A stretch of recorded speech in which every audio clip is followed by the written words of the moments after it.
The Armorer has led Din Djarin and the Mandalorians since Season 1, but a shocking theory suggests that she has been a traitor the entire time. Mandalorian Season 3 continues to feature the Armorer as a respected leader, but a terrifying Star Wars theory suggests that she's actually a traitor. Furthermore, this theory claims that the Armorer is an Imperial spy, working with the very people she's always claimed to fight against. While this theory seems impossible at first, there's actually quite a bit of evidence upon closer inspection, especially in The Mandalorian Season 3, Episode 7 The Spies. This episode was rife with new revelations, and a few key moments and pieces of information support the idea that the Armorer is a traitor to the Mandalorians. The Armorer has been something of an enigma since she first appeared in The Mandalorian Season 1, Episode 1 The Mandalorian. The Armorer's position in Mandalorian society means she knows more of its history than anyone in her convert, yet she herself is surrounded by mystery, and the series gradually revealed how much she had kept from Din Djarin his entire life. The Armorer also possesses a great deal of wisdom,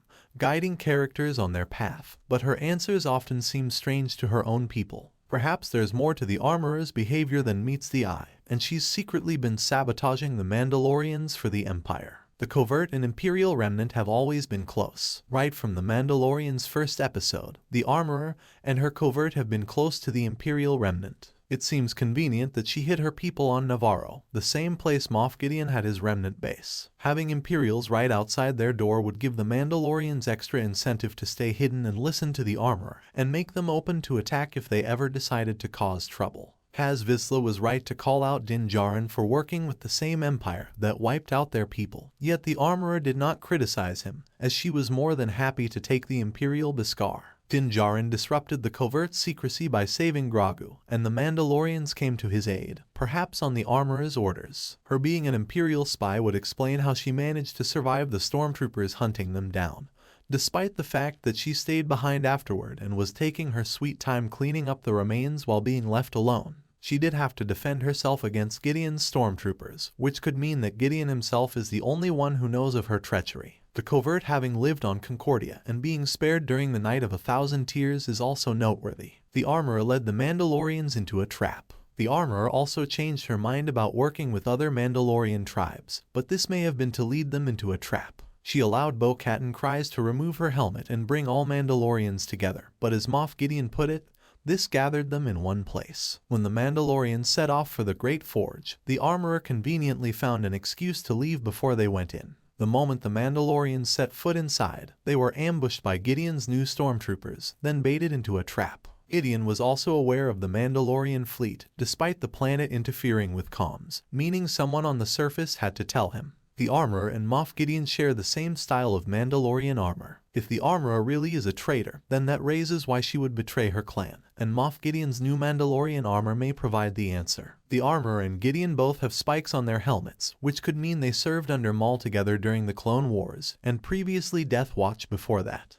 This would provide the needed history and connection between them, and give context to both their actions. Gideon being a Mandalorian would be a major plot twist, and he wouldn't be the first of Maul's former followers to work with the Empire, as Gar Saxon became the Emperor's hand by the time of Star Wars Rebels. If the Armorer is a former Death Watch member, then she wouldn't be the first to betray her people to get what she wants. Vizsla was willing to work with Count Dooku and later Maul to overthrow Duchess Satine Kryze, and he wasn't afraid to hurt Mandalorian citizens to do it. Vizsla also wanted to re-establish Mandalore's warrior past, much like the Children of the Watch seek to re-establish the ancient way, so the Armorer working with Gideon would give them both what they want. Gideon can use Mandalore's resources to restore the Empire to glory, and the Armorer can lead what's left of Mandalore as she sees fit. Mando's creed has been a sham the entire time. The Armorer being a traitor in The Mandalorian would serve as a shocking twist and upend the entire series by revealing that Din Djarin's creed was a sham the whole time. Never removing one's helmet proves commitment to the way of the Mandalar, but it also distances the Mandalorians from everyone else, allowing the Armorer to manipulate them. This was her and Gideon's plan following the Clone Wars, making sure they'd have loyal subjects after the failings of Death Watch. Once the Mandalorians learned the truth, the Armorer's betrayal would shake them to their core and make them question everything they know. This would be a fantastic setup for The Mandalorian Season 4, revealing the next chapter of Din Djarin's story. He chose to recommit himself to the Mandalorian creed, even though he willingly took off his helmet for Grogu, so to learn the truth about the Armorer would devastate him.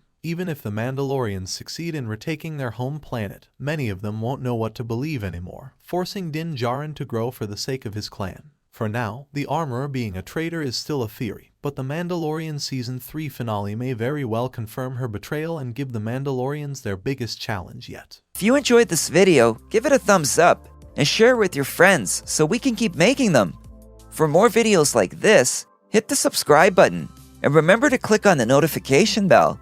Also, be sure to check out our other videos as well. Thanks for watching.